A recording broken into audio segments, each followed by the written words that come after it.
Boa noite, amigos e amigas. Está começando mais um programa Toque do Coletivo Alvorada. Hoje é quarta-feira, 1º de fevereiro de 2023. E, gente, como esse ano está passando rápido, não é? Os primeiros 31 dias já se foram e o mês de janeiro foi um mês muito complicado. Né? Depois daquela posse maravilhosa do presidente Lula, no dia 1º de janeiro, em que todos os brasileiros e brasileiras subiram, né, a rampa com ele, de mão dadas com ele.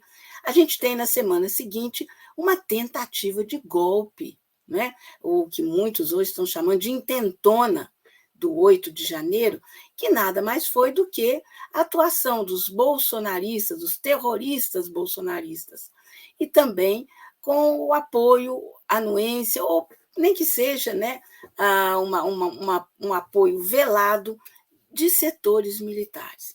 E isso desencadeou uma crise, um problema que, digamos, em grande medida está debelado, mas seria acreditar, em conto da Caronchinha, achar que o problema militar no Brasil está totalmente resolvido, completamente resolvido. Não, não está. Sem dúvida que o presidente Lula agiu e agiu rápido, trocou comando e demonstrou, não é, que a importância e o papel do poder civil, do presidente da República, mas eu acho que seria muita inocência a gente achar que não tem problema pela frente, especialmente quando se trata de apurar responsabilidades e de criminalizar quem tiver cometido crimes. E aí, sem dúvida, setores militares vão estar nesse pacote, digamos assim. Para tratar desse tema, que é um tema da maior importância, da maior relevância, durante muito tempo negligenciado, pouco estudado, a própria academia torcia um pouco o nariz para essa temática envolvendo os militares. A gente tem hoje conosco, no Toque do Coletivo Alvorada, uma das pessoas que enfim, apesar de jovem, é uma especialista das pessoas mais respeitadas quando se trata dessa questão dos militares no Brasil. Eu estou falando da Ana Penido.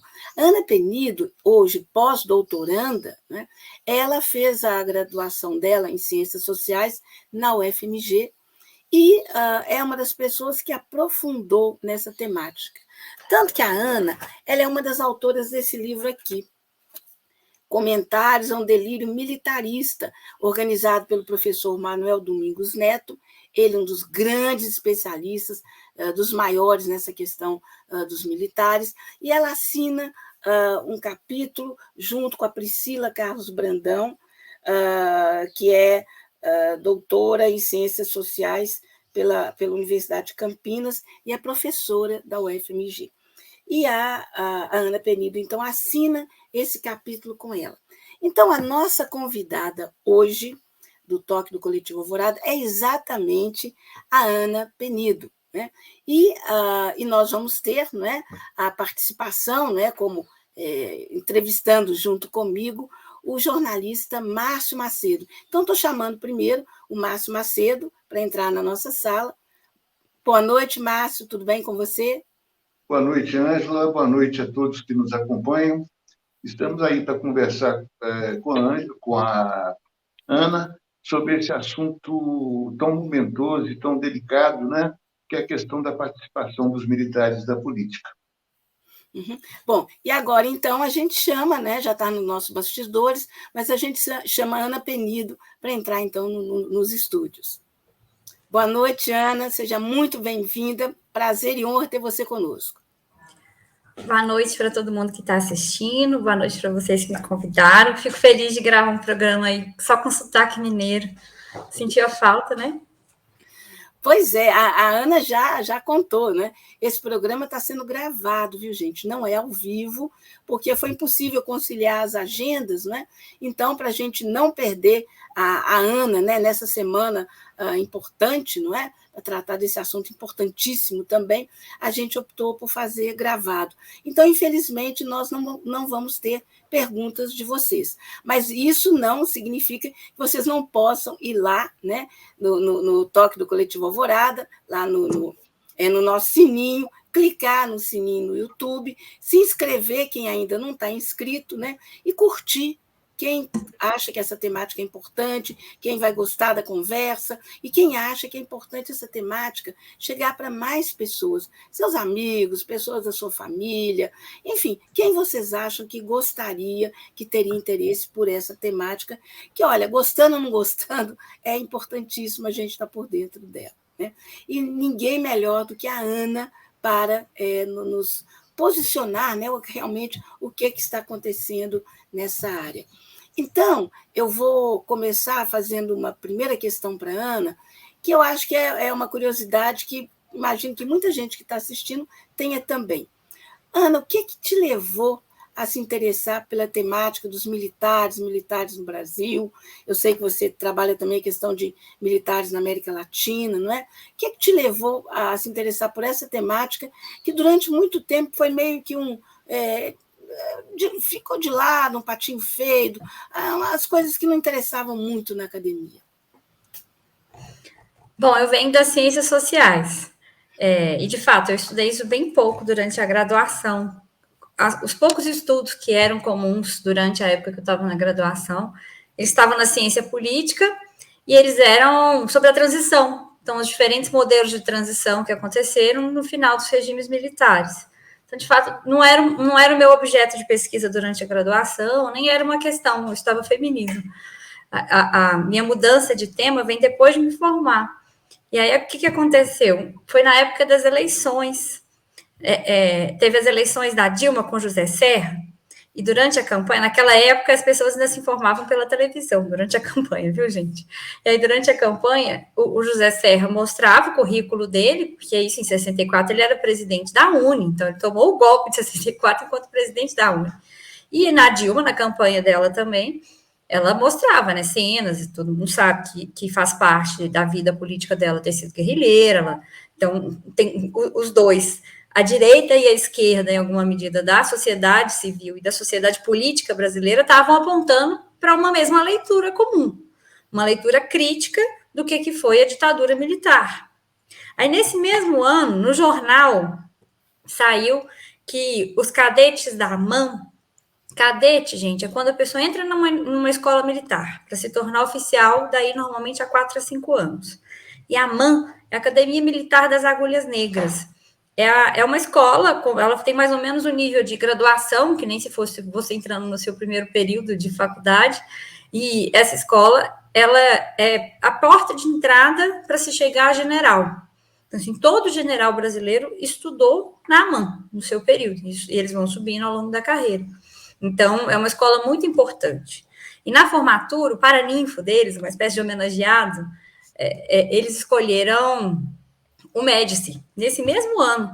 E eu falei assim, gente, mas como é que pode? Porque assim, a direita e a esquerda da sociedade civil apontando para um caminho, e os cadetes jovens, né? Porque todo mundo falava assim, não, essa coisa de ditadura militar é coisa dos velhinhos do clube militar, é daquele povo assim que não tem nada a ver. Eu falei, não, mas são cadetes, são um monte de menino da minha idade, eles tinham 20 e poucos anos, estavam formando, e resolveram homenagear alguém, homenagearam o Médici. Então, eu falei assim, não é nem um Geisel, que ainda tem essa discussão aí de, não, é o pessoal que estava ali, tentando, a linha branda, né? A gente, historicamente falando, sabe que isso não existe. Uhum. Mas existe isso muito no senso comum, né? Não, mas tem os ditadores que foram menos ditadores do que os outros. E não, mas eles escolheram logo o Médici. E aí, para o sociólogo, isso é um prato cheio, né? Que você fala assim, como assim? Como que você tem um mundo funcionando dentro desse outro mundo, com uma leitura de mundo tão diferente? E foi a partir daí que eu comecei a estudar. Aí, nessa época, a minha dúvida era por onde ir mesmo. Os governos petistas, eles tiveram, os primeiros governos, tiveram uma iniciativa muito bacana, que eram dois editais bem grandes. Um chamava Prodefesa e o outro chamava Proestratégia. Porque uma das questões que era comum as pessoas falarem, não, mas os militares que entendem de política de defesa, porque não tem civil que sabe nada disso. Não, é óbvio que tem que ser um ministro da defesa militar, porque nenhum civil estuda isso, o civil estuda outras coisas. Em alguma medida, esses dois editais, eles foram importantes para formar uma nova geração de pesquisadores. Então, eu faço parte dessa nova geração que teve bolsa de mestrado, bolsa de doutorado, para pesquisar especificamente algum tema relacionado à geopolítica, estratégia, questões militares. E aí, a minha opção, nessa época, foi estudar a educação dos militares, mais especificamente do Exército Brasileiro. Mas esses 2 editais foram muito importantes, assim, nesse sentido de formar mesmo uma geração nova. E aí, como é isso, né? Quando tem incentivo governamental, você vai ver que é uma geração nova de mulheres. É muita, mas é muita mulher formulando nos programas mesmo de mestrado e doutorado. A gente às vezes pensa que não, né? Ah, não, mas nessa área, né? Essas áreas consideradas mais duras e tal, mas não. Pesquisa sobre guerra, estratégia, forças armadas, tráfico, segurança, terrorismo. Então, foi se formando, de fato, uma nova geração de pesquisadores. A minha orientadora brinca que eu sou milicóloga. Então, assim, a minha área de formação acabou sendo estudar os militares em si. Depois, com o tempo, que eu fui caminhando para outras coisas. Aí fui caminhando mais para a estratégia, caminhando mais para o que é uma política de defesa, ampliando para não olhar só para o Brasil, né? Olhando também para outros países da América Latina.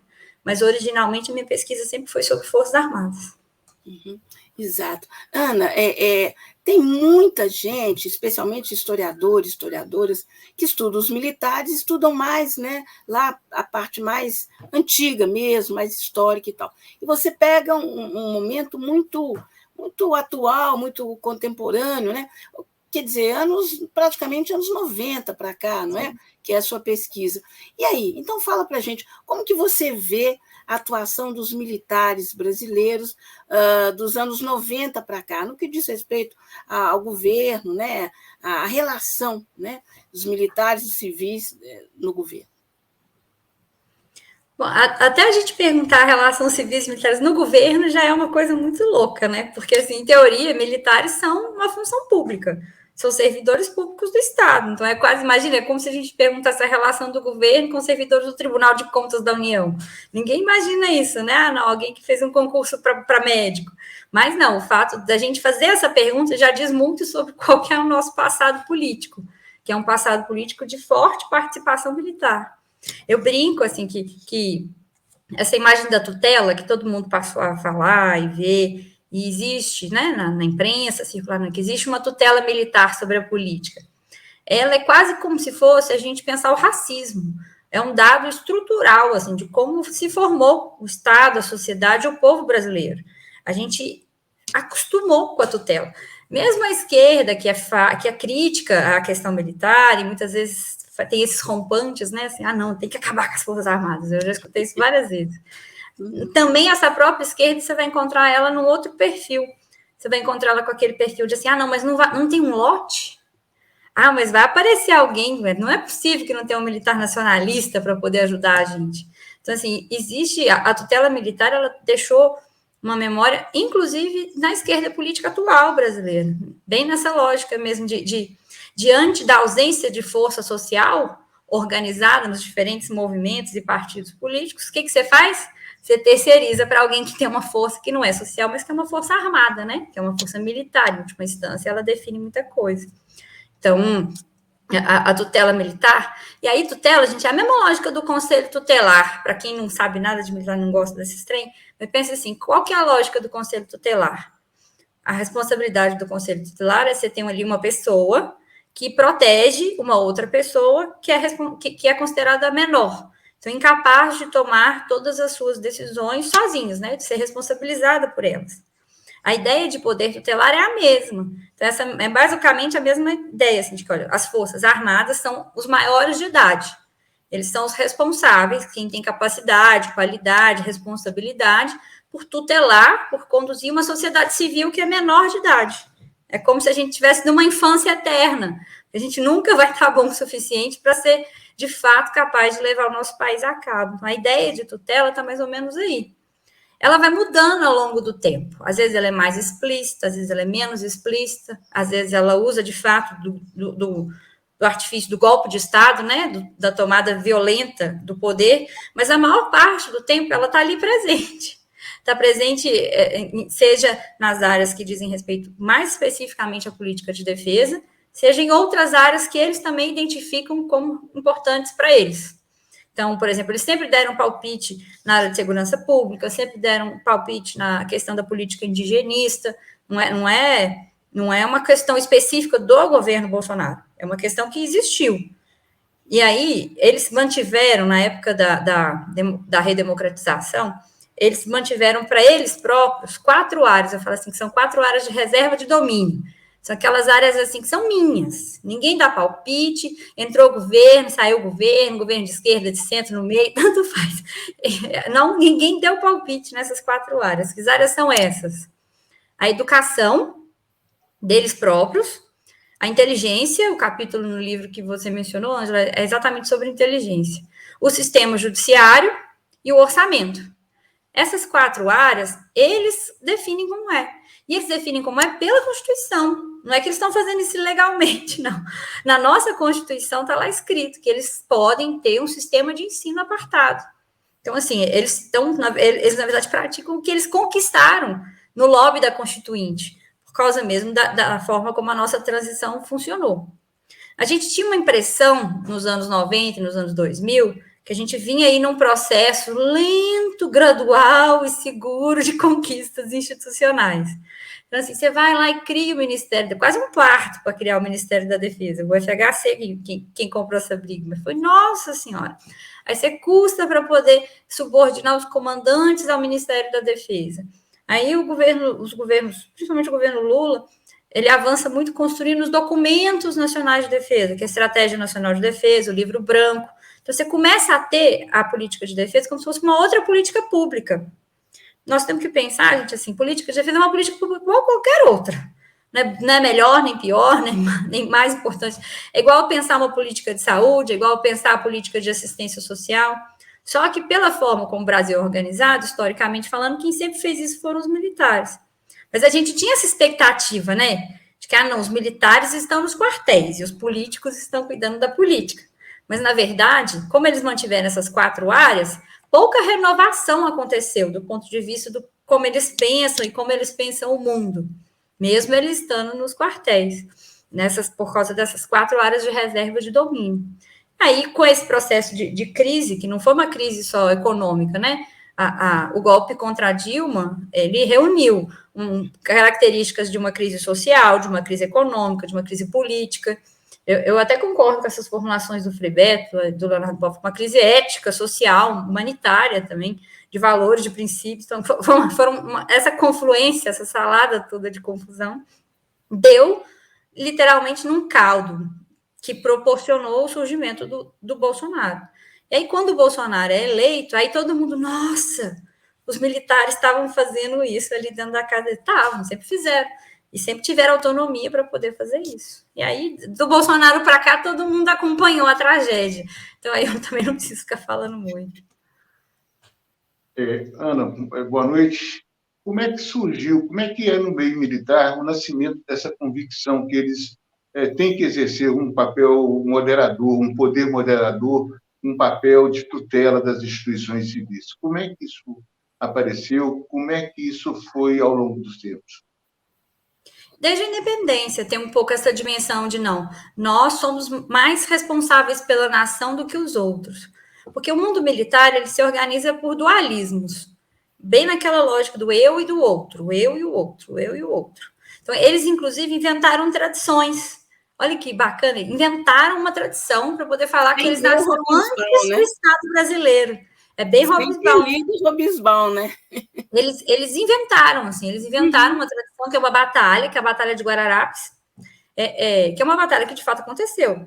Só que uniu, mas na versão do Exército, é uma versão, isso tem livros de antropologia, de história, que desmentem, mas a tradição é isso, né? É um simbólico, e eles continuam cultivando o simbólico. Então, essa batalha, o indígena, é como se o indígena, o negro e o português tivessem se unido para poder expulsar o invasor holandês das terras brasileiras. Só que não tinha Brasil. Era uma colônia portuguesa. Então, na verdade, era a colônia portuguesa, junto com Portugal, lógico, brigando com um outro país que queria ser metrópole, que era a Holanda. Então, assim, não existia um país. Mas quando os militares contam essa história, na verdade, eles estão falando assim, olha, a gente fundou o país. Isso também está na nossa Constituição. Na nossa Constituição, eles são uma instituição de Estado permanente. Então, nem o Estado é permanente. Não está escrito que o Estado é permanente na nossa Constituição, mas as Forças Armadas são. Ou seja, quase como se elas existissem antes do Brasil mesmo, país, e continuassem existindo depois, mesmo se o Brasil mudar, ou o que quer que seja que aconteça. Então, sempre teve um pouco essa dimensão de não, nós que criamos isso aqui. E aí tem um monte de estudos, assim, que de fato pensa assim, entrar nas escolas militares, não no início, que aí também teve uma disputa com a Guarda Nacional, mas não vou entrar nesse assunto. O principal que a gente tem que pensar é que, assim, nós somos um país que a maior parte do país não tinha acesso à alfabetização mais básica. Mas para entrar nas escolas militares se exigia isso. Então, em alguma medida, os militares que estavam se preparando para se tornar oficiais, que aí quando eu falo os militares, eu estou pensando principalmente nos oficiais, viu, gente? Naquele soldado que fica ali, Claro. Esse é o mesmo, todo ano você entrando vai ficando ali. Eu não estou pensando em quem manda. Essa turma que manda, de fato, ela tinha mais escolaridade. A gente teve, por exemplo, academias militares na área de engenharia que surgiram antes das escolas de engenharia civis. Isso, o que vai gerando esse pensamento? Ah, não, mas eu sou melhor do que o resto da pátria. Eu, inclusive, sou responsável por modernizar essa pátria, que é uma pátria colonial, que é uma pátria do índio, que é uma pátria do negro. Então, tem até um componente extremamente racista nas formulações, quando a gente vai ver. Bem nessa lógica, né, se bem que nem precisa ir tão longe, assim, o próprio Mourão falou isso quando ele era vice-presidente, né, que, o índio era aquela, não, o preguiçoso da rede, ainda tem essa imagem ainda permanece existindo na cabeça de algumas pessoas que formulam sobre a questão militar.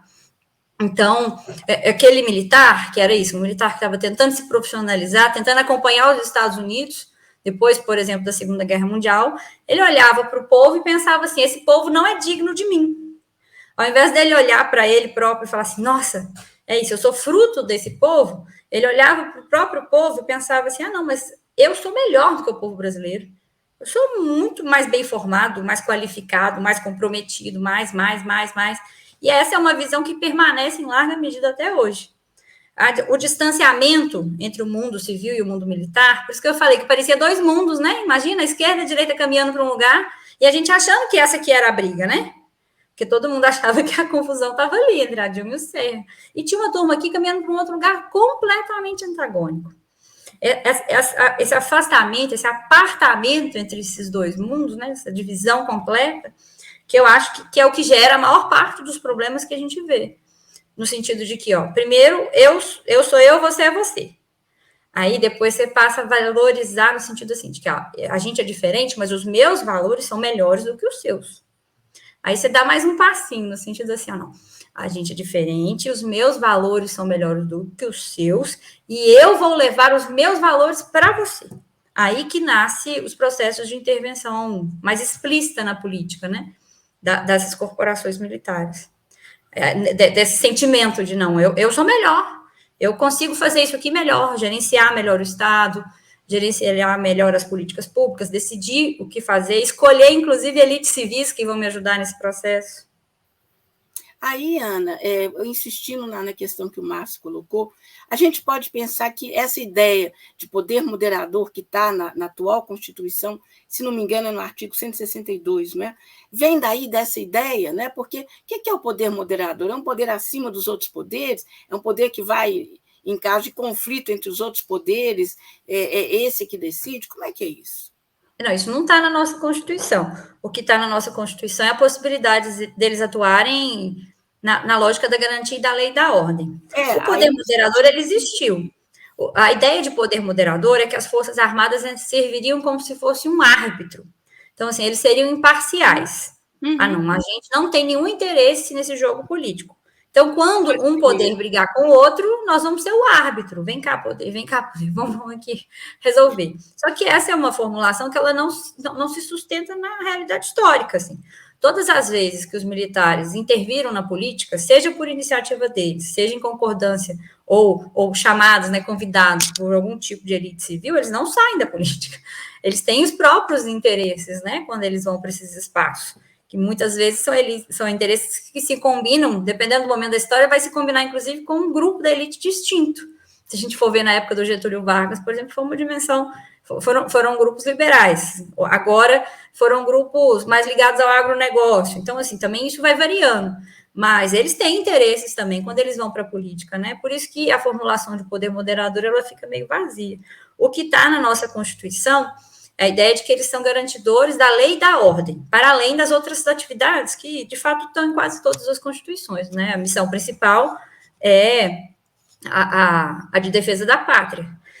O difícil do garantia da lei e da ordem é que ele abre a possibilidade, constitucionalmente, do emprego interno das Forças Armadas, que é o que, a rigor, as Forças Armadas brasileiras sempre fizeram.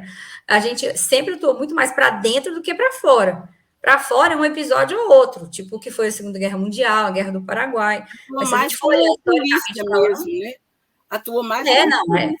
Para repressão interna. A maior parte do tempo são ferramentas de repressão interna. Desde aquelas antigas, tipo Canudos, até as mais recentes, que todo mundo vai imaginar, as da ditadura militar, e até as super recentes mesmo, que são, por exemplo, as atividades no Morro do Alemão, que foram todas dentro dessa égide do garantia da lei e da ordem.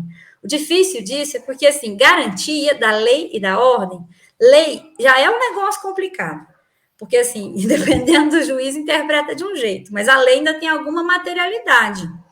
Ordem é uma palavra absolutamente abstrata, porque o que é ordem? O que é um país ordenado? A quem serve a ordem? O que é questionar a ordem? Acho que quando você coloca esse ordem aí no meio, você abre uma janela, porque qualquer um pode interpretar quase qualquer coisa como perturbação à ordem, né? E aí, nesse sentido, fica muito aberta a possibilidade de emprego militar para dentro do território nacional. Tentou-se regulamentar isso. Então, não é que o Supremo Tribunal Federal, inclusive, já falou sobre isso. Mas vira e mexe, alguém desrespeita a interpretação do Supremo e reinterpreta, né? Ah, não, mas o jurista Ives Gandra falou que, sim, os militares podem atuar internamente. Sempre tem um general que vai lembrar do artigo 142, que pode fazer isso. Então, assim, ela deixa uma brecha. Quem conta muito bem essa história é o Genuíno, porque ele era constituinte nessa época, e essa foi uma das brigas que ele comprou na época da constituinte. Exatamente para que não aparecesse esse trechinho, esse rabinho aí dessa frase, que deixou margem para todo tipo de confusão de interpretação, e mesmo emprego interno, né? Violento. Contra militante, contra sindicalista. Sim. Essa atribuição da defesa da lei e da ordem existe em outros países, em Forças Armadas de outros países, ou é uma coisa tipicamente brasileira? Não, existe em outros países, sim. Muitos países, mais recentemente, a gente passou a tentar, na verdade, entender como é que é a América Latina. E, assim, na maior parte dos países latino-americanos, ficou muito nebuloso, principalmente aqueles que tiveram uma memória de ditadura militar e não fizeram reformas, porque antes da ditadura era uma coisa, depois da ditadura é outra também. Então, ficou muito nebuloso se os militares podiam ou não atuar internamente. E o contrário também, né? Porque você manteve áreas de segurança pública, que em teoria deveriam ser civis, mas que sempre foram muito militarizadas, porque foram pensadas nessa mesma lógica da repressão ao inimigo interno. Alguns países, no final da ditadura, fizeram reformas constitucionais profundas. A referência mais próxima aqui é a Argentina.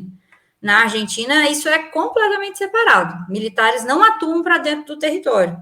Eles têm uma universidade de defesa, mais parecido com o que é os Estados Unidos, que também é muito separado, né? O exército norte-americano, ele lasca com o mundo inteiro. Mas na hora que tentaram dar, por exemplo, o golpe lá no Capitólio, eles falaram, não comigo. Aqui dentro do meu país eu não vou fazer isso. Eu só vou acabar com o resto do planeta.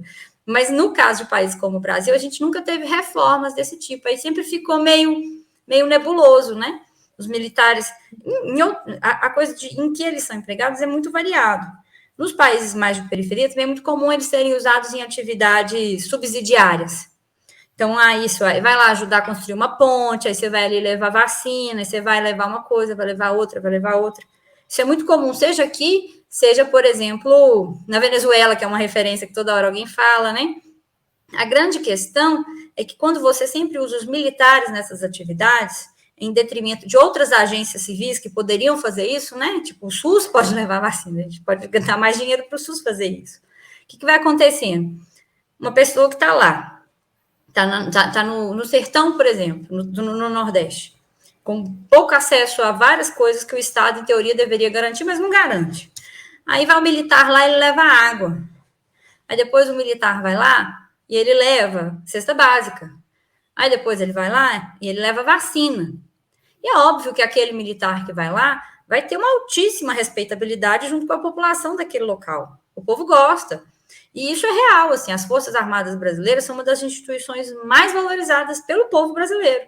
A esquerda gosta, a esquerda não gosta, isso é um dado da realidade. O povo confia em militar e na igreja, não confia em partido político, não confia nem nas instituições, muito menos no Congresso, agora até o judiciário está em queda. Durante o governo Bolsonaro, que isso mudou um pouquinho, porque como os militares ficaram muito expostos, eles também começaram a ter queda na opinião pública, né? A opinião pública também começou a piorar sobre eles. Mas ainda assim é uma instituição muito valorizada, mas não é valorizada porque eles são bons em defender a nação. Porque a gente é um país de paz, né? E é muito difícil verificar, inclusive, o sucesso, a eficiência, a eficácia, esses conceitos aí liberais que dá para pensar para algumas áreas, mas na área de defesa é impossível, porque o que é ser eficiente, né? O que é ser eficaz? Evitar a guerra, mas aí é porque você teve um bom trabalho no Itamaraty, na diplomacia, na política, né? No jogo da política, e não porque você foi, de fato, tem as armas. Mas, de toda forma, todas essas discussões foram fazendo com que os militares tivessem muito respeito junto à população, e aí, assim, também acaba o efeito colateral na época da eleição, quando um político se apresenta enquanto um representante das Forças Armadas, ainda que não necessariamente seja, né, institucionalmente, não teve lá aquela votação interna, vamos escolher alguém para ser candidato, vai o Bolsonaro, mas assim, ele acaba capturando essa imagem da instituição militar e apresentando um pouco dessa imagem para a população, né? Aí a população pensa que pode confiar nele porque confia nas Forças Armadas. Mas a população confia nas Forças Armadas por causa dessas atividades subsidiárias. E não por causa das atividades de fato de defesa, que em teoria é o que os militares deveriam fazer. Fui claro, falo demais, né, gente? Pode me Não, tá ótimo, tá ótimo. Olha só, você tocou em Bolsonaro, né? Claro que a gente chegaria nesse ponto, mas quem usou quem? Bolsonaro usou as Forças Armadas ou as Forças Armadas usaram Bolsonaro? Eu fico pensando o seguinte, a gente sabia que tinham 8 mil militares, né, ocupando cargos aí, segundo escalão no governo Bolsonaro, mas o portal da Transparência mostrou que foram 20 mil e não 8 mil, quer dizer, muito mais do que a gente, quase 3 vezes mais, né, do que se imaginava. Como é que você vê essa relação Bolsonaro-militares? E aí nós já estamos, né, caminhando para chegar mais nos dias atuais, né? Bom, Ângela, assim, não existiria Bolsonaro se não existisse um partido militar. Quando eu uso essa expressão, é para tentar construir um meio termo. É uma expressão que existe na ciência política, ela vem de um autor que chama Oliveira Ferreira, ele usa a expressão partido fardado. Eu não uso essa expressão porque num país militarizado como o Brasil tem um monte de gente que usa farda e cada dia isso foi aumentando, né? Hoje na porta de loja de departamento tem alguém de farda e às vezes com alguma arma normalmente não letal. Mas de toda forma, assim, passou a ser muito recorrente. Mas ele já usava esse conceito e tem toda uma discussão teórica acadêmica na ciência política a respeito do conceito de partido. Mas, assim, esse é um espaço de educação popular, né? Então, a imagem de partido, ela é útil no sentido da gente diferenciar como que essa turma de militar vai para o governo. Porque, assim, em 64, a instituição militar deu o golpe. Então, foi o comando do Exército que foi lá, destituiu, e é o próprio comando do Exército quem decidiu quem ia assumir. Então, é a instituição. É o CNPJ, eu brinco assim. Quando vai para o governo, individualmente, seria como se fosse o CPF. Mas não existe militar individualmente enquanto CPF indo para o governo, muito menos aos milhares. Militar é uma família, eles estudam junto, eles nascem de parentes, eles se casam entre eles frequentam o mesmo hospital, eles frequentam o mesmo sistema de assistência, eles vão para o mesmo clube no final de semana, eles participam da mesma festa de Natal. Então, assim, quando eles falam de família militar, eles estão sendo sinceros, porque, de fato, eles se sentem uma família. Então, não existe a possibilidade de um CPF sair dessa família e ir para lá por conta própria. Necessariamente teve alguma relação com essa família ali, quando vai para lá. Então, o partido é o meio termo entre esse CPF, porque eu não acredito que isso é possível, e entre o CNPJ, porque o CNPJ, a gente teve um fenômeno com o Bolsonaro diferente do que foi 64. A gente pode criticar o que foi a decisão do Supremo, a viabilização do Lula, mas ele ganhou no voto. A gente pode, inclusive, criticar se a urna deu certo, se não deu, aí tudo tem polêmica. Mas, para os militares, hoje, é muito importante a defesa da ideia de que eles voltaram ao poder, né? O poder executivo, principalmente, mas também aos outros, através do voto das pessoas. É diferente do que foi 64 nesse sentido. Então, o Bolsonaro só existe porque tem esse partido militar organizado. Só que ele ficava ali, no baixo clero. E esse partido militar tentou, inclusive, viabilizar outras opções. Há 10, 15 anos atrás, todo mundo muita gente falava sobre lançar o general Heleno a presidente. Eu lembro de brincar com um colega militar na época. De falar assim, não, eu acho até que ele pode ser eleito, porque o povo gosta das Forças Armadas, então não acho que é impossível, não. Mas difícil é governar, porque, em teoria, o militar é formado para ser sim ou não, amigo e inimigo. E governar é compor com o Centrão, é compor com não sei quem que está no judiciário, né? A política institucional é aquela piada da linguiça, da salsicha, não sei, ela não é bonita de ver sendo feita, né? Então, de toda forma, eu até brincava, falava, não sei como é que os militares, que são tão formados para ser quadradinho, né, iam se sair nesse jogo da política. Então, o Bolsonaro já tinha esse respeito, esse respaldo, à medida que foi sendo construído dentro das instituições. Aí muda um pouco, cada autor que discute política contemporânea vai datar isso numa época. Então, diferentes livros, aquele jornalista que saiu agora, o Fábio, ele vai falar em 2009, aí o Piero Lerner sempre lembra do lançamento da candidatura dele na mão em 2014, mas eu acho que o mais importante aí não é determinar qual que foi a data, é determinar quem é o ovo e quem que é a galinha. E, sem a menor sombra de dúvida, quem proporciona a possibilidade de que o Bolsonaro se torne uma figura política nacional são os militares, notadamente os do Rio de Janeiro, mas não só. Ele vai conseguindo construir isso com a ajuda do alto comando. Agora, eu não concordo que o Bolsonaro ele seja 100% dispensável. O Partido Militar não deve fidelidade ao Bolsonaro. O Partido Militar ele deve fidelidade à família militar. Mas o Bolsonaro ele tem um conjunto de características dele próprio, assim, é aquela coisa, né? Um grande comunicador, que em alguma medida é isso. Por que não foi o general Heleno e foi o Bolsonaro? Por que foi ele que emplacou? Então, eu não acho que ele é assim também 100% descartável, né? Você vai e produz outro, e produz outro, e produz outro. Acho que ele tem uma capacidade de comunicação, de despertar nas massas aquelas coisas assim que estavam, a gente achava que estava enterrada, mas não estava, né? Apoio à tortura, a questão do racismo, coisas que são tristes da nossa história, mas é isso, a gente nunca acertou as contas com o passado, nem com o passado mais passado, tipo, o que foi a escravidão e as marcas que isso deixou no Brasil. Então, ele tem essa capacidade de comunicador que é diferenciada mesmo. Então, eu acho que o Bolsonaro só existe porque antes, previamente, já existia esse partido. Quando ele ganha para a presidência, ele ganha porque essa turma investiu nele. Essa turma é quem coordena o governo desde o início. Eles chegaram a ocupar mais da metade dos ministérios. Eu lembro que nessa época os jornais mostravam assim, não, mas os militares estão desembarcando do governo Bolsonaro. E eu pensando assim, gente, mas se você tem metade dos ministérios do executivo, por que você sai do governo? Você que manda. Então, assim, não faz o menor sentido pensar nesse desembarque. Aí tem outras questões sobre como militares atuam, né? No sentido assim, eles têm uma capacidade de plantar notícia, as declarações em off da imprensa, eles acabam atuando em duas dimensões, uma dimensão do símbolo, da retórica, né? E isso, de fato, para eles é muito importante, e a outra do concreto, né? A que você vai lá ler no Diário Oficial da União para ver quem foi exonerado ou não, e não foi durante o governo Bolsonaro, e não foi mesmo quando o governo Lula muda, né? Você vai ver aquelas listas de exoneração que saiu ali naquela primeira semana, vai lá procurar nome no Ministério da Defesa. Nenhum. Ficou tudo exatamente como antes. Então, assim, a dimensão deles na política é muito, muito intensa. Só uma última coisa, Ângela, para não passar, porque eu acho que isso é bem importante. A gente se assusta com esses números, sabe? 8 mil, 9 mil, 20 mil, aí cada hora alguém fala um número diferente.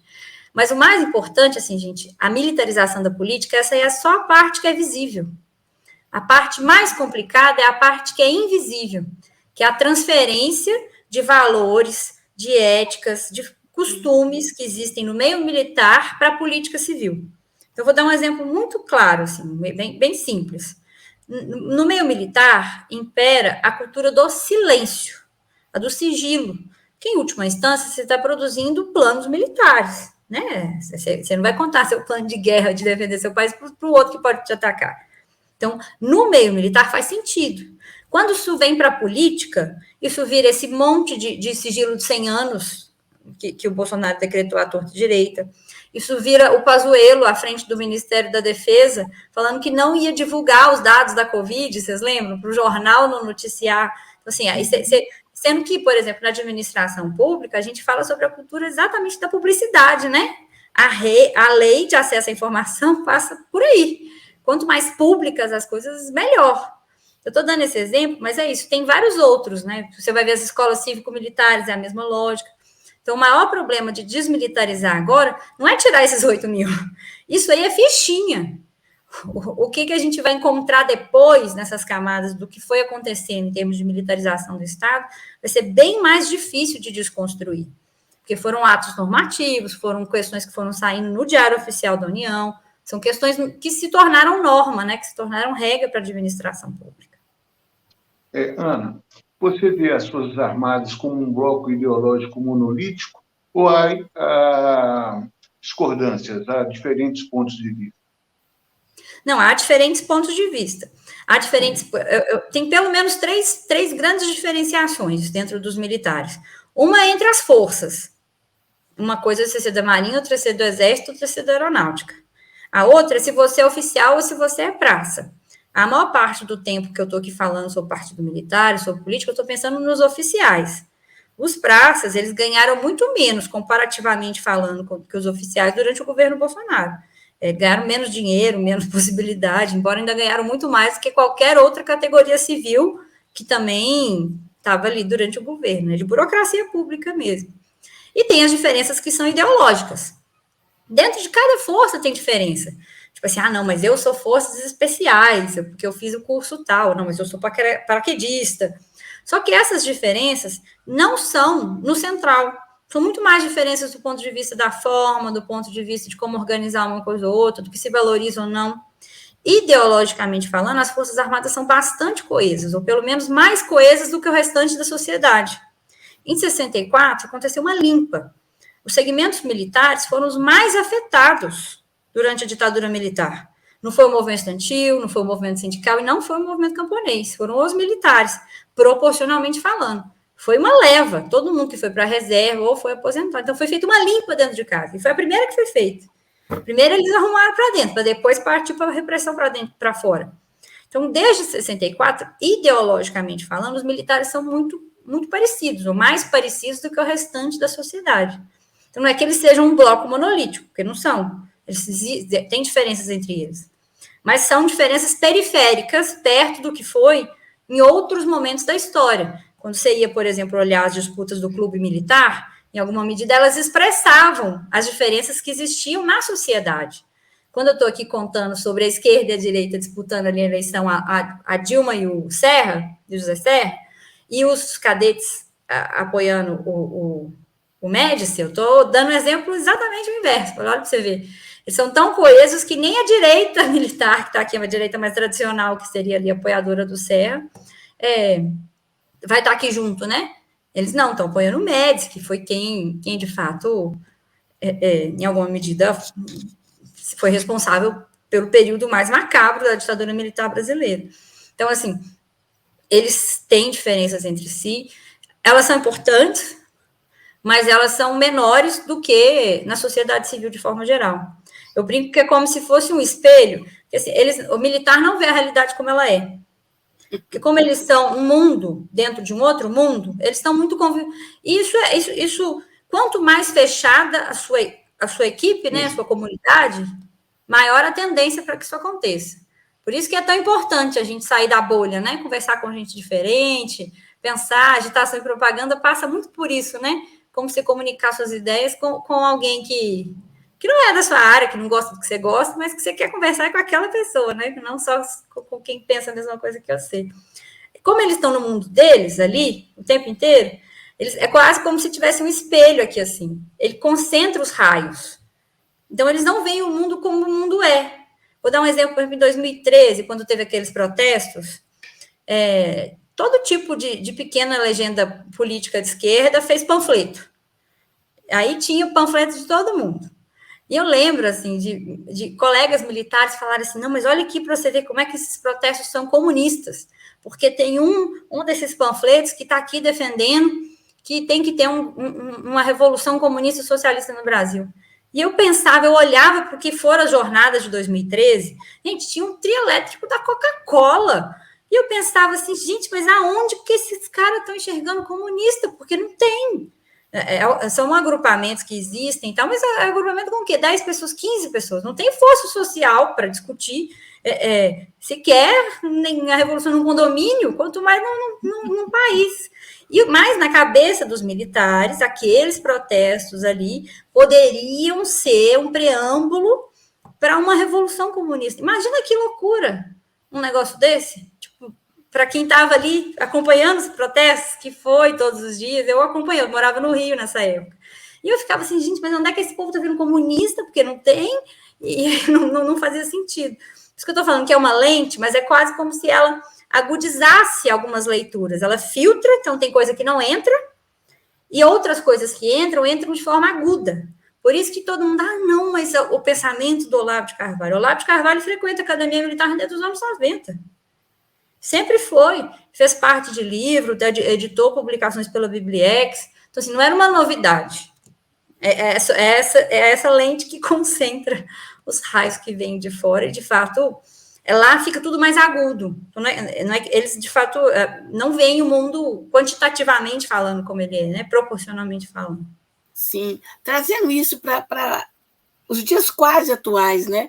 Para a véspera, aí, dias antes do 8 de janeiro, não é? Os militares possibilitaram, né? Facilitaram, apoiaram, aí os verbos são vários, né? Os acampamentos, né, em frente aos quartéis. E a gente sabe agora, né, que esses acampamentos abrigaram tudo. Gente armada, gente parentes de militares, gente armando, de lá saíram as propostas de bomba, né, essas doideiras todas que teriam, enfim, sei lá o quê, né, se tivessem sido efetivadas, né? Mas uma parcela dos militares parece que vê o mundo desse jeito mesmo. Né?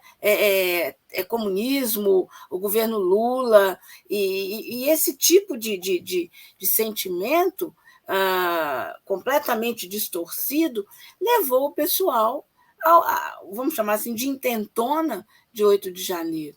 Porque ali não era só para depredar, não era só para, digamos, marcar a posição. Ali me parece muito claro que era uma antessala de uma derrubada de governo. O que você acha disso? Eu acho que, primeiro, do ponto de vista profissional, assim, por que não pode ter acampamento na porta de quartel? Não pode ter acampamento nem de esquerda, nem de direita, nem de centro, nem de nada. Por que aquilo ali é uma área de segurança? Porque ele tem arma. Então, assim, o processo de desvio de armamento numa situação dessa seria trágico. Assim, tem motivo para não poder ter um acampamento. E eles foram extremamente irresponsáveis, os comandos mesmo, permitindo que esse tipo de acampamento ficasse lá. Independente da questão ideológica, porque é perigoso do ponto de vista da segurança. Então, eu estou aqui fazendo um argumento que é profissional, que não é político. É a mesma coisa, por exemplo, de quem faz protesto, marcha, no centro de Belo Horizonte, eu morei muitos anos, e passa na porta do hospital buzinando. Tem um motivo para não poder passar com o carro de som ligado na porta do hospital, que aquela ali é um local que gera insegurança para aquelas pessoas que estão lá dentro. Então, assim, mesmo para quem defende liberdade de expressão, peraí, tudo tem limite. Eu estou aqui dando 2 exemplos, seja que vale para a esquerda, vale para a direita, vale para qualquer um. Tem alguns motivos, por exemplo, Por que isso não pode acontecer em torre de energia elétrica? Porque tem uma probabilidade altíssima de acidentes. Então, tem um conjunto de lugares que, de fato, não são recomendáveis para protestos, não são permitidos do ponto de vista da legislação, mas os militares, os comandantes, né, permitiram que aquilo ali acontecesse, muito porque eles olhavam para quem estava ali fora, não, são meus, são como eu, né? São meus parentes. E teve um monte de matérias que noticiaram a presença de muitos militares, aí militares lato sensu, muitos policiais militares, bombeiros, familiares, né? Nesses acampamentos. Então, já acho que começa errado por aí. Com relação ao dia 8 em si, na melhor hipótese, eles foram lenientes. Essa é a melhor hipótese. Na pior hipótese, eles ajudaram. Em ambas as hipóteses, eu entendo que foi uma tentativa de golpe de Estado. E a gente tem que caracterizar dessa maneira. Porque caso a gente não caracterize dessa maneira, você não responsabiliza os militares que se envolveram. Eles vão só para a justiça militar. Se for só quebradeira, o militar que estava lá quebrando tudo vai ser julgado na justiça militar. Por um pai, por um primo, por um parente, pelo pai da namorada e por aí vai. Ele não vai para a justiça civil. A justiça civil julga o crime de tentativa de golpe de Estado e foi o que aconteceu. Porque esse golpe, você sabe como começa. É igual a guerra. Você não sabe como termina. Você vai na sorte para ver como é que as coisas vão se desenvolvendo.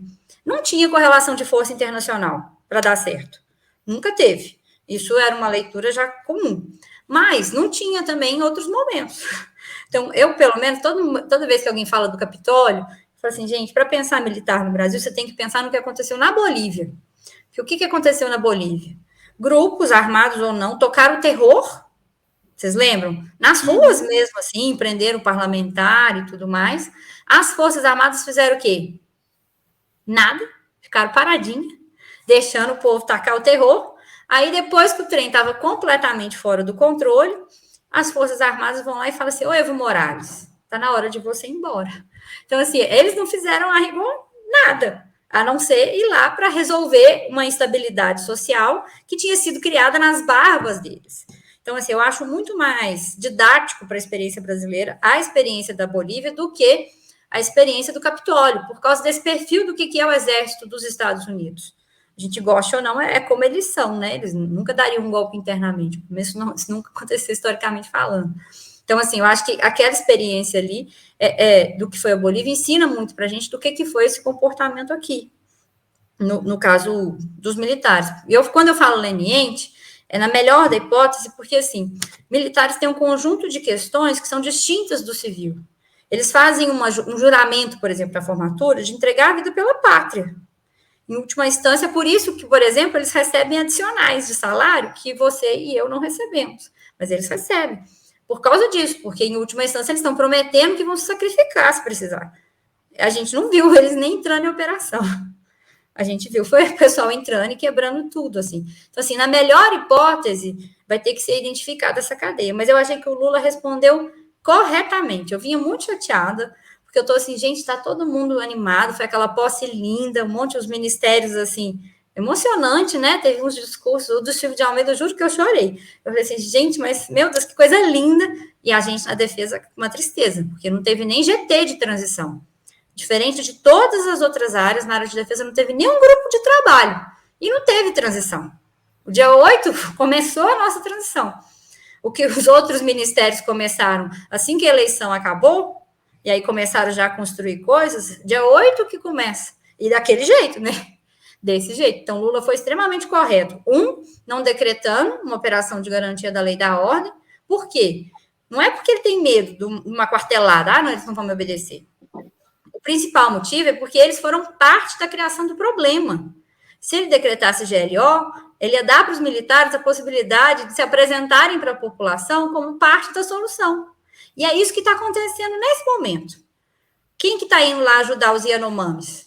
Já estão mobilizando. Não, mas a Marinha vai poder vai vigiar os rios por causa do garimpo. O Exército vai ajudar não sei o quê. A Aeronáutica, além de levar as vacinas e transportar os indígenas que estão adoecidos, eles vão ser responsáveis por interceptar os aviões. Mas, gente, o garimpo cresceu como? Nas barbas de quem? A questão indígena está dando problema desde a Raposa Serra do Sol, com o general Heleno, desde o governo Lula. O primeiro, não é esse agora não, viu? Então, assim, agora eles vão se apresentar de novo como? Ah, não, olha como a gente está ajudando a pátria, como a gente está salvando, como a gente vai resolver um problema. De fato, é um problema, né? Não estou aqui tirando de jeito nenhum, diminuindo o que é o tamanho da crise que está acontecendo com os Yanomamis. Não é essa a minha intenção. Mas é evidenciando como que eles têm essa habilidade, né? De, olha, mesmo sendo parte da criação do problema, agora eles vão ser apresentados enquanto parte da solução. Ô, Ana, você acredita em outras possibilidades de golpe? Eu acho que existe sim a possibilidade de outras tentativas. Agora, como essas tentativas vão ser, é difícil de imaginar, né? Eu acho que tem essas tentativas que podem partir de instituições, de manter o governo o tempo inteiro sob cordas, né? E aí um governo que está o tempo inteiro sob cordas não faz nada, e aí alguma medida não consegue nem apoio popular, você vai ficar o tempo inteiro instável. Mas também tem um monte de coisas que ainda estão na penumbra, a gente não sabe como vão ficar. Porque, por exemplo, é concreto que o Bolsonaro, ele ampliou o número de civis armados. Seja aqueles que estão nos CACs, por exemplo, seja os que não estão organizados. CAC, gente, é clube de caçador, atirador e colecionador. Essa turma que comprou arma dos últimos 4 anos. E não foi pouca gente, foi bastante gente. Então, assim, como que a gente vai lidar com isso? Nós vamos construir políticas para essa turma, no sentido da desmilitarização, que nem aconteceu em outros países que viveram conflito, com os próprios militares. Como é que vai fazer? O Lula, na minha opinião, corretamente, demitiu o comandante do Exército, que era a pessoa correta para demitir diante daquela situação. Por mais que eu não goste muito do ministro, mas a pessoa que tinha que ser responsabilizada é o comandante, porque militar funciona como hierarquia e disciplina. Mas e aí? O Petro, por exemplo, Petro é o Gustavo Petro, que é o presidente da Colômbia, está avançando num conjunto de outras medidas. O que a gente tem batido martelo aqui no Brasil é que o Lula tem uma oportunidade de ouro nas mãos de reformular essa área. É uma área difícil de mexer e é uma área que não foi mexida nos outros governos, inclusive nos governos progressistas. Uma possibilidade da gente fazer isso é que, ao invés de a gente ficar aqui discutindo militar faz isso, militar faz aquilo, a gente precisa discutir política de defesa. O Brasil nunca teve uma Conferência Nacional de Defesa. Talvez seja o momento do Lula fazer história e chamar a primeira Conferência Nacional de Defesa. Botar os movimentos populares, botar o Itamaraty, os diplomatas, botar os militares, botar os acadêmicos para conversar. E aí, o que o Brasil tem que defender? Como é que a gente vai defender isso aqui que a gente está falando que o Brasil tem que defender? E aí, por último, como que a gente prepara as Forças Armadas para atuar nesse cenário que nós estamos identificando? Os militares, eles têm que... A discussão sobre militares tem que estar em função da discussão sobre política de defesa. Igual a discussão sobre política de defesa só faz sentido em função de uma discussão sobre geopolítica global, sobre que país o Brasil quer ser e como que o mundo está, né? No mundo a gente está com a guerra na Ucrânia, se desenvolver, a gente está aqui, né? E os militares brasileiros vigiando urna. Então, assim, a discussão que a gente tem que colocar é em outro lugar.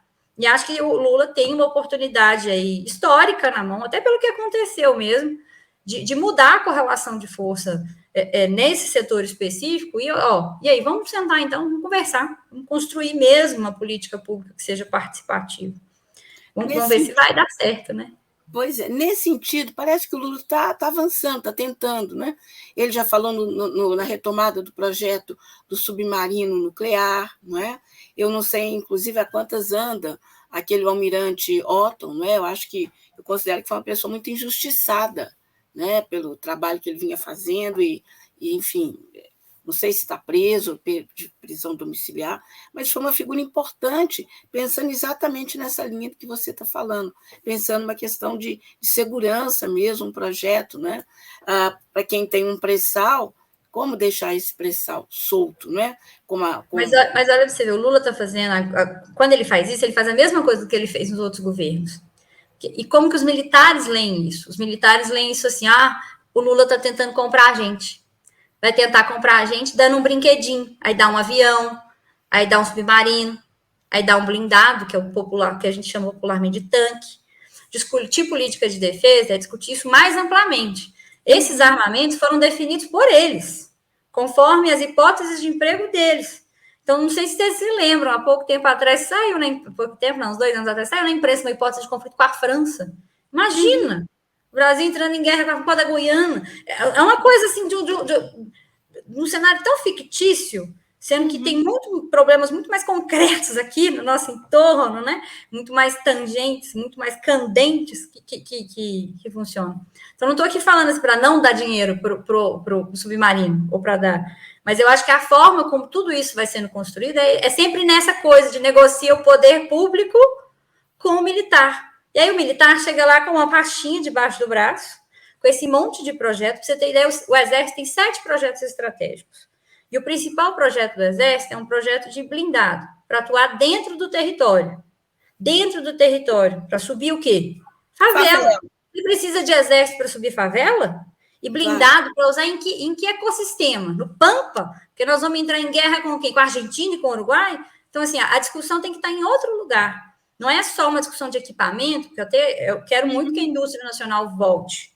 Eu acho importantíssimo a gente ter tecnologia própria, né? E conseguir ser o mais autossuficiente possível, ou cooperando com os nossos vizinhos. E os militares não colocam essa discussão. Né, Ana? Essa discussão não é colocada por eles. Deveria, não é? Alguns segmentos até colocam, viu? Durante o governo Bolsonaro, os militares criaram estatais na área de defesa. As estatais deles cresceram. Então, essa discussão do Estado mínimo funciona para os outros. Em algumas áreas, eles são mais flexíveis. Algumas não, algumas eles são entreguistas mesmo. Então, você vai olhar, por exemplo, a Embraer, vender a Embraer não estava causando problema nenhum na aeronáutica, estava todo mundo muito bem. Mas, por exemplo, a Amazul, isso, a Amazônia Azul, isso. Como é que é a sigla da empresa? Esqueci. Mas é isso, ela cresceu, está com um orçamento grande. Então, assim, a gente tem que ser ponderado também, porque quando eles olham para eles próprios, o cinto do neoliberalismo, ele dá uma afrouxada, sabe? Eles são mais generosos. Porque melhor os civis, né?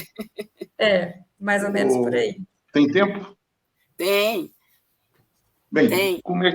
Como é que você vê, o que a sociedade civil pode fazer assim, para poder ajudar a mudar esse papel que os militares se atribuem, de tutelar, do poder moderador?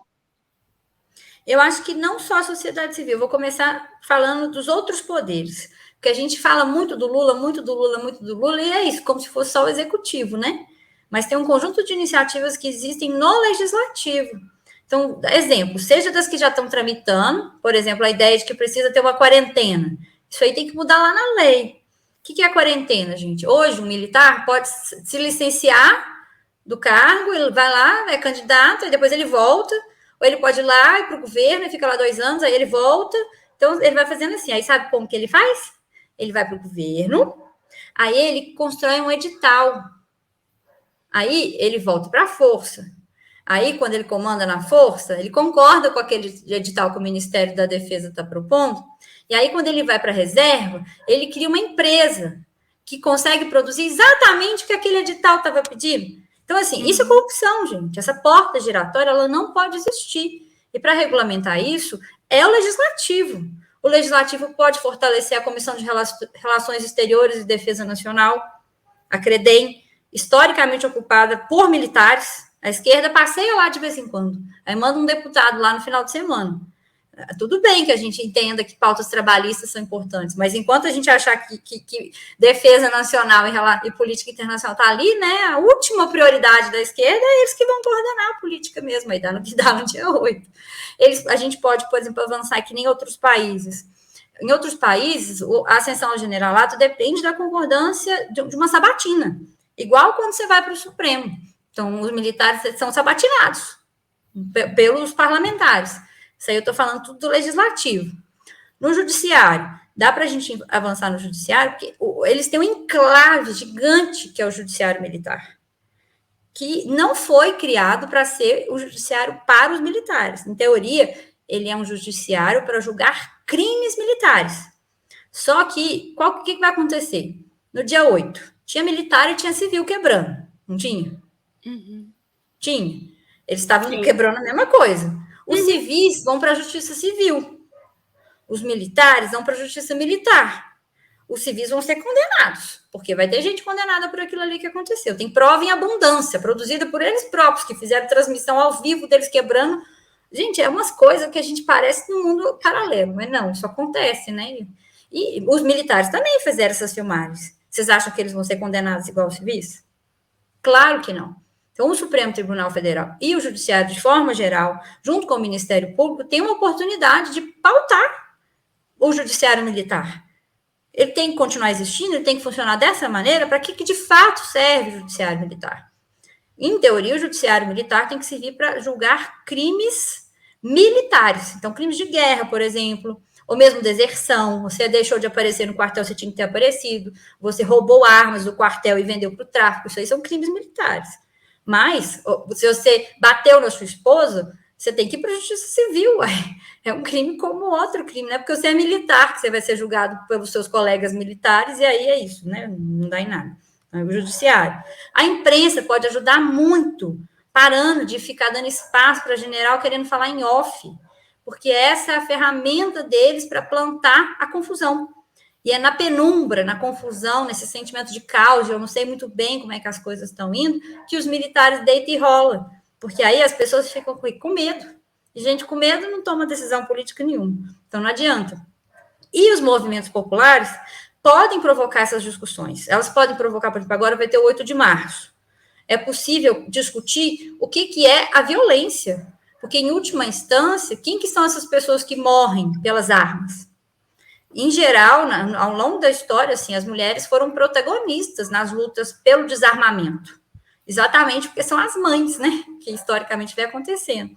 E você também pode problematizar o fato de que, mantidas as atuais condições de temperatura e pressão, sabe quando a gente vai ter uma mulher comandante do Exército?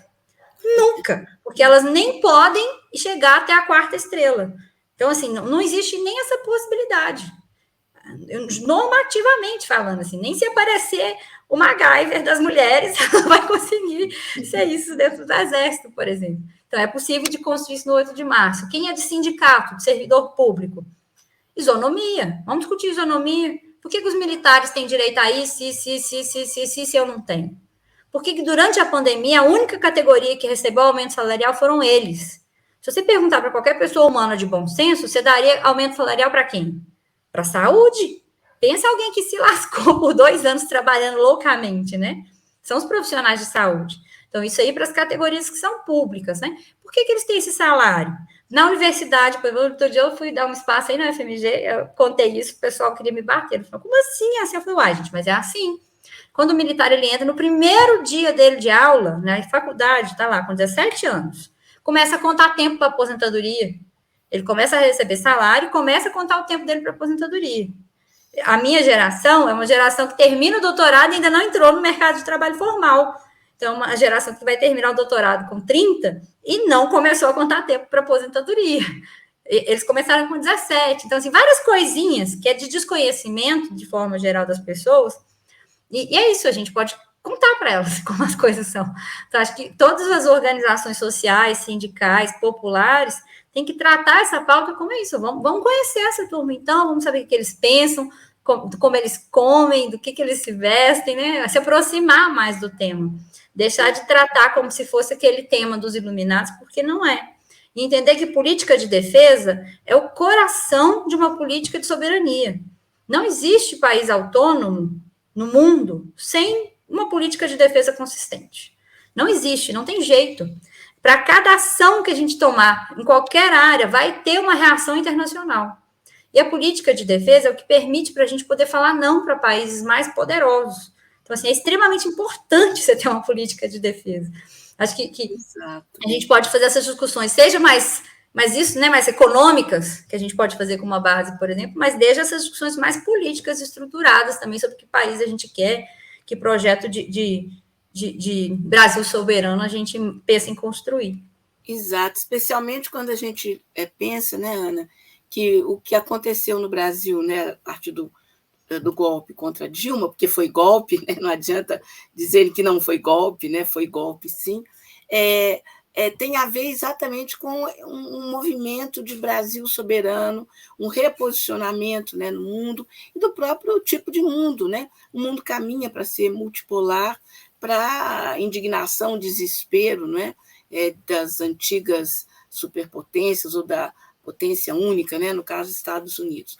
Bom, mas a gente está caminhando para o final, então vou pedir o Márcio para fazer a última pergunta, eu faço a última também, e aí a gente vai pedir as suas considerações finais. Pode ser, Márcio? Pode ser, com certeza. Então, sua pergunta.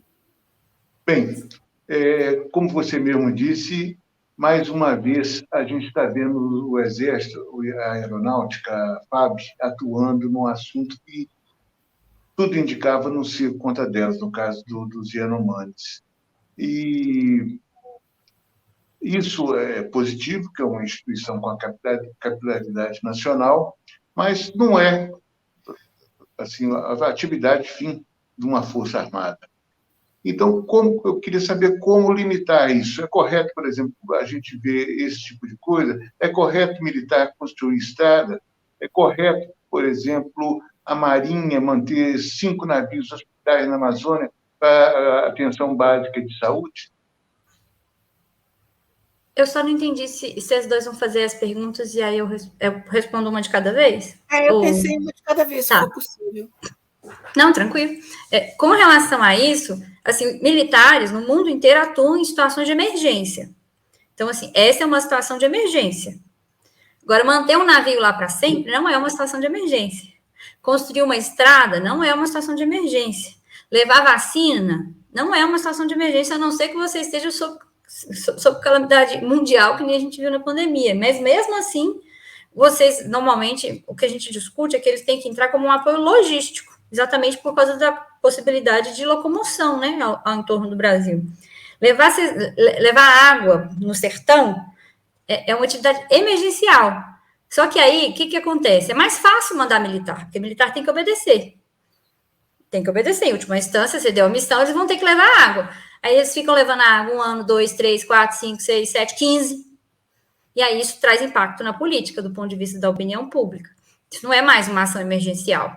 Assim, eu acho que a grande questão é, não fazer operações de garantia da lei e da ordem. A gente precisa, no curto prazo, repensar as nossas instituições e ter, sim, instituições que sejam permanentes para poder responder a coisas como o que aconteceu ali no dia 8. Já tem uma discussão antiga sobre ter sobre tornar a Força Nacional de Segurança Pública permanente, sobre ter uma Guarda Nacional, sobre desmembrar a Marinha, né? Separar o que é a Marinha de Guerra do que é a Marinha Costeira, essa que faz aí o policiamento, por exemplo, em rios, né? Que é uma dinâmica mais cotidiana. Tentar atribuir mais questões para a Polícia Federal, por exemplo, que é quem é responsável por exemplo, fiscalizar a questão de armamento na fronteira. Então, o que foi acontecendo? Ao invés da gente diminuir as atribuições militares, a gente foi aumentando as atribuições militares. Porque isso é fácil. E é barato também. Porque um soldado que está lá abrindo estrada, ele vai receber menos do que, eventualmente, se você for fazer uma licitação e contratar uma empreiteira. Porque aí tem toda uma ferramenta política que entra aqui nesse meio. O Exército, não necessariamente. Então, assim, a gente precisa de fazer uma reforma institucional muito profunda, seja no sentido de não decretar mais GLO, seja de ir esvaziando essas outras atividades que são subsidiárias. E aí tem essas subsidiárias que são eventuais, que você nem está pensando, mas tem umas que são permanentes também. Então, por exemplo, o Exército sempre manteve um enorme programa de desempenho esportivo, que as pessoas só lembram quando tem Olimpíada, e aí um monte de gente faz continência na época da Olimpíada, e fica todo mundo assim, nossa senhora, mas por que esse programa está lá? Por que isso aí não está no Ministério dos Esportes? Sobre distribuição de cesta básica, por exemplo. Mas por que isso não está na assistência social? Por que esse tipo de orçamento está lá no Exército? O que o Bolsonaro fez foi só inflando isso ainda mais, coisa que já era muito grande, porque isso aí os governos petistas fizeram, eles usaram os militares, tudo quanto é tipo de atividade que não é atividade fim da defesa nacional. O Bolsonaro levou isso à potência última, quando ele leva, por exemplo, os militares para dentro da escola, na proposta de escolas cívico-militares. Ah, não, a gente vai pagar para os militares e os militares vão lá pôr ordem na bagunça escolar cotidiana que funciona. Então, assim, ele foi só ampliando isso, né? militar é bombril. Isso vira até uma piada, às vezes. Tem muito militar que fala assim, eu sou bom do alfinete ao foguete. Isso não existe. A gente vive no mundo da especialização do trabalho. Isso não é só para a área militar, né? Isso vai para qualquer área. A tendência da gente é ficar bom em menos coisa. Ninguém é bom em tudo, né? Ninguém faz bem em todas as coisas. Você não pode ser policial, administrador, militar, político e esportista ao mesmo tempo. Eu falo, tadinho, eu falei do Magaida, lembrei dele aqui de novo, hoje eu estou com ele na cabeça. Mas, assim, essa mesma lógica, uma lógica que é prejudicial para a democracia, é uma lógica que é prejudicial para os próprios militares. Que aí, se você joga um militar desse, que é bom do alfinete ao foguete, na guerra mesmo, que é essa que está sendo travada na Ucrânia, aí não tem a menor condição. Porque você ficou a vida inteira fazendo outras coisas. Exato. Mas, Ana, minha última pergunta, antes de pedir suas considerações finais, é no sentido de, assim, é gigantesco, né, o trabalho que se tem pela frente, digamos assim, para que os militares brasileiros sejam militares, né, no sentido de cumprirem as funções que lhes são constitucionalmente atribuídas e fazerem isso muito bem feito, né?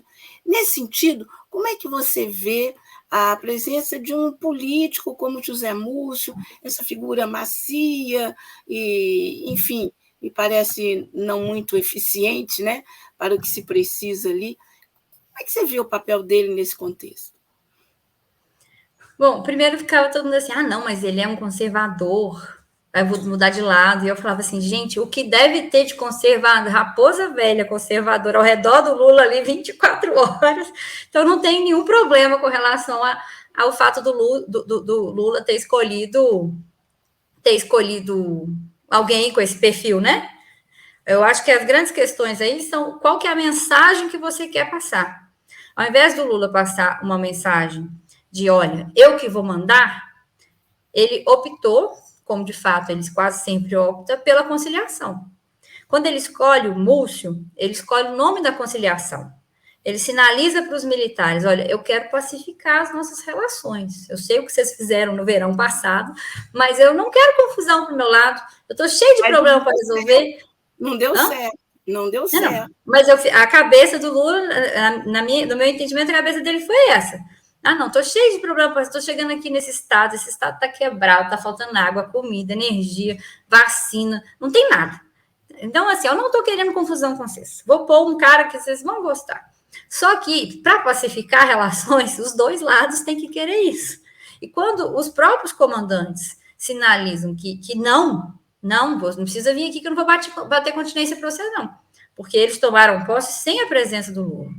Eles não mencionaram o nome do Lula quando eles tomam posse enquanto comandante em chefe das forças. Na Marinha foi depois, teve aquela rusgazinha lá. Mas no Exército e na Aeronáutica, não. Aí, com aquilo ali, eles sinalizaram o quê?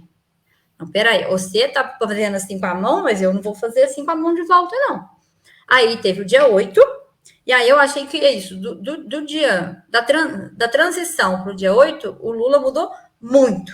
Ainda tem algumas coisas que eu acho que eu discordo, tipo essa de sinalizar entrega de recursos sem para submarino, para qualquer outra coisa. Sem uma contrapartida política, ainda tem. Mas é inegável que quando o Lula, por exemplo, demite o general Arruda, independente de quem entrasse, viu? Não estou falando que quem entrou é bom, é ruim, é mais ou menos, é melhor ou pior, não. Mas o Lula passa uma mensagem ali. Qual que é a mensagem que ele passa? Não, peraí. Ou vocês se enquadram, ou eu vou ter que enquadrar vocês. Que é uma mensagem muito diferente da mensagem do primeiro governo dele. No primeiro governo dele, a primeira vez que o militar falou truco para cima do ministro civil dele, ele destituiu o ministro civil. Ele ficou com o comandante militar. Então, nesse sentido, eu prefiro que ele tenha feito o que ele fez mesmo, que ele troque o comandante militar. O ministro civil, eu acho que o bom era se fosse um ministro civil mais forte, né? Com mais condições, com mais capacidade, inclusive, de entendimento da área de defesa. Ele não vem nem da área, né? Então, é um negociador, é só isso que ele está ali para fazer. Aí você teria outras figuras, talvez, que teriam esse perfil, sei lá, um Requião da vida, o próprio Jacques Wagner, que já passou por ali, ou gente que vem da academia também, que estudou isso a vida inteira. A gente teve aquele dia, o próprio Manuel que organizou. Então, assim, tem gente, né, com condição, com capacidade de formulação, que também é boa na política. Mas, para mim, o Lula foi correto quando, ao invés de trocar o ministro e deixar o comandante, ele troca o comandante e deixa o ministro. Ele passou uma mensagem com isso. A mensagem que ele passou foi que, não, peraí, eu sei que o coração do problema não está aqui, não. Não está no Ministério da Defesa. O coração do problema está lá. Está na caserna. É lá que vai ter que começar a resolver o problema também, sabe? Então, assim, não é o perfil que eu gostaria. Eu preferia que, desde o início, fosse esse perfil mais impositivo, né? Mas eu acho que a experiência do dia 8 mostrou para o Lula que ou ele comanda ou ele vai ser comandado. E aí, desde o dia 8, eu achei que ele melhorou muito quando a gente vai comparar com o que foi a postura política dele no primeiro governo sobre esse tema, né? Uhum. Perfeito. Ana, olha, a gente te agradece demais, né? Você deu uma verdadeira aula, foi fundo em muitos aspectos que eu não conhecia, eu não sei o Márcio, imagino que muita gente que nos acompanhou, né? Ou vai ver o programa mais tarde, né? Cada um vê no momento que é mais conveniente, né? A internet tem essa vantagem. Mas eu queria agora pedir as suas considerações finais. O que você gostaria de falar sobre esse assunto, deixando como sua fala final?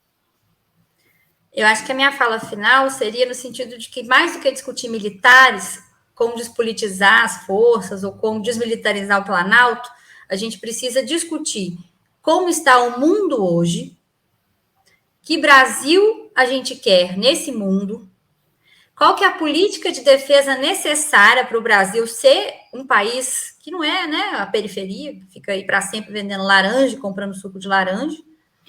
O que a gente vai precisar em termos de forças para poder garantir essa política de defesa? E acho que aí sim a gente faz a discussão entrar no eixo. Uma forma que a gente tem apontado, nós da academia e grupos diferentes, para isso funcionar nessa lógica, né? E é uma lógica, inclusive, que favorece o Lula, porque o Lula é um estadista. Ele faz política internacional muito bem, né? Recebe todo mundo. A gente viu nesse mês. Ele recebeu mais gente do que o Bolsonaro em 4 anos de governo. Fez política mesmo, né? Ele vai para fóruns internacionais. Então, você inverte um pouco a equação. O que a gente tem apontado como uma possibilidade é construir uma conferência. Porque, nesse sentido, a gente democratizaria a discussão. Você tira a discussão da penumbra, do que o militar tal está negociando com a figura política tal. E você traz ela para a participação social, né? Para a arena pública. Não, peraí, deixa eu tirar dessa zona cinzenta. Deixa eu jogar luz. Porque quanto mais luz bater, a probabilidade de golpe é menor. Golpe, seja ele de que modalidade for. Porque você joga luz, né? Areja.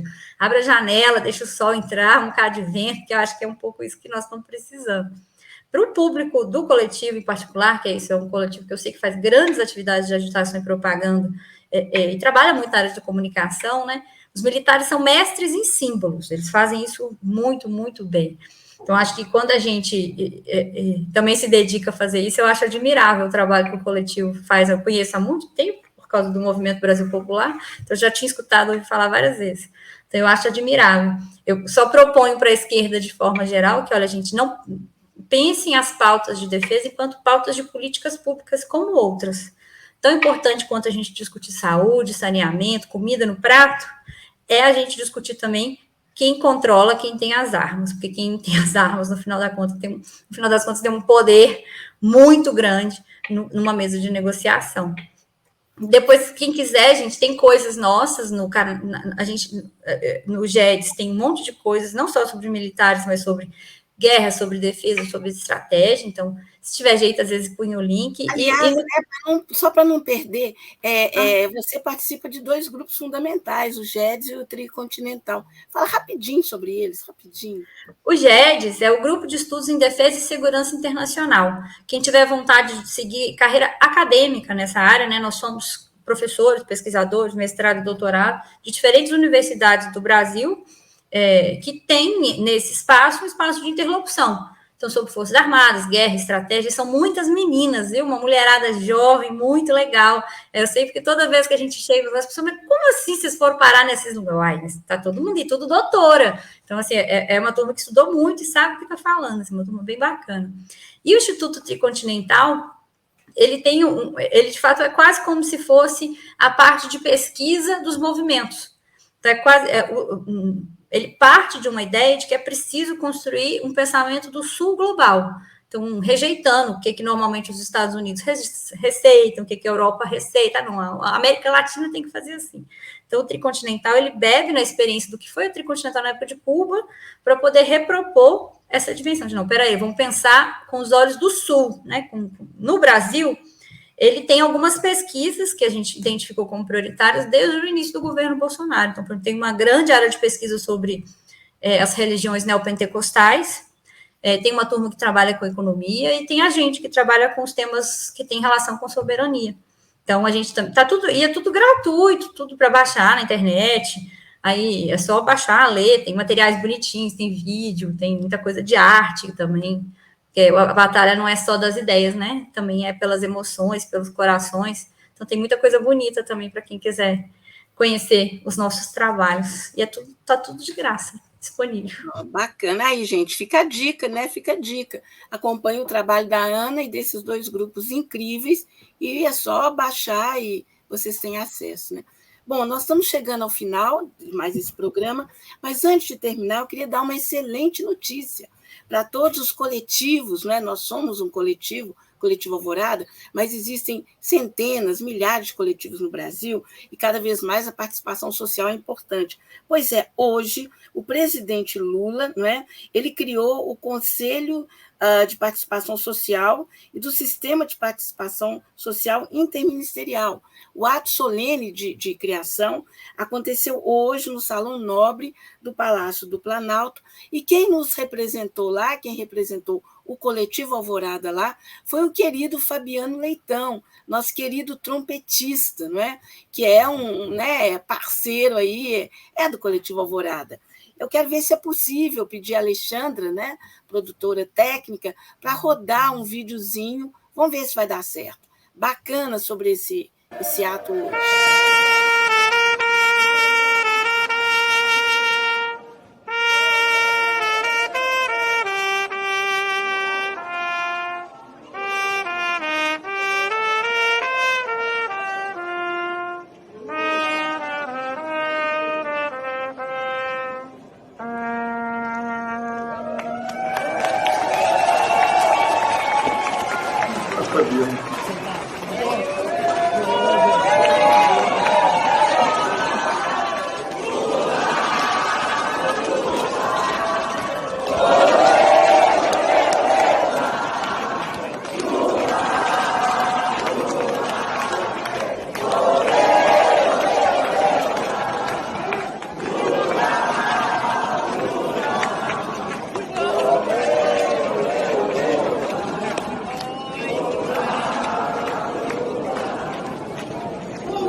Viram que bacana, gente? Foi hoje, não é? Então, esse foi o ato solene de criação do Conselho de Participação Social e do Sistema de Participação Social Interministerial.